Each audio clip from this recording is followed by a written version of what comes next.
कौतिकराव ठाले पाटील आणि साहित्य महामंडळाच्या अरेरावीच्या विरोधात साहित्य क्षेत्रातनं संतप्त प्रतिक्रिया उमटतायत।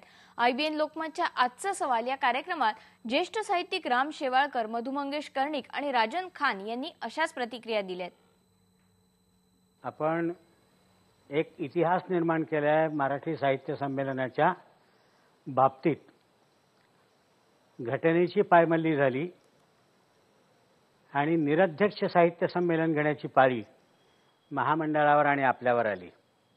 परंतु परंपरा खंडित झाली आहे आणि ज्या प्रकारे हे सगळं चाललंय त्यामुळे प्रतिभावंतांची निश्चित मानहानी होते असं मला वाटतं। महामंडळाचं हे जे कृत्य आहे हे अतिशय लांछनास्पद आहे। हा एक शब्द सुद्धा कमी पडेल इतकी वाईट कृती या मंडळींनी केलेली आहे। मराठी साहित्याची उज्ज्वल परंपरा, मराठी साहित्य संमेलन यापूर्वी 81 झाली आणि अतिशय चांगल्या पद्धतीने संमेलन होतात। लोकांचा प्रतिसाद अतिशय उदंड असतो आणि एक महाराष्ट्राचा हे फार मोठा सांस्कृतिक सोहळा असतो। अशा या सोहळ्याला या मंडळींनी आपल्या कल्पनाशून्यतेने, अकार्यक्षमतेने आणि एकूण सुमार बुद्धिमत्तेने कलंक तर लावलेला आहेच, पण आम्हा सर्व साहित्यिकांना जनतेसमोर खाली मान घालायला लावलेली आहे।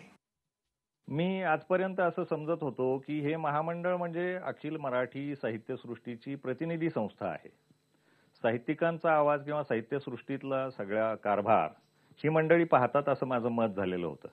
पण एकूणच हे सॅन होजेला साहित्य संमेलन घेऊन गेल्यापासून आणि आत्ताच्या साहित्य संमेलनाचं जे काही वाटोळ झालेलं आहे याच्यावरनं लक्षात येतं की साहित्य संमेलनाचं हे जे महामंडळ आहे हे प्रतिनिधी वगैरे नाही, ही काही मुठभर लोकांची मालकीची गोष्ट झालेली आहे आणि मनमानी कारभारासारखं काहीतरी चालू आहे असं माझं मत झालं। सलाम महाराष्ट्रामध्ये आता घेऊयात एक ब्रेक। पहा फक्त IBN लोकमत।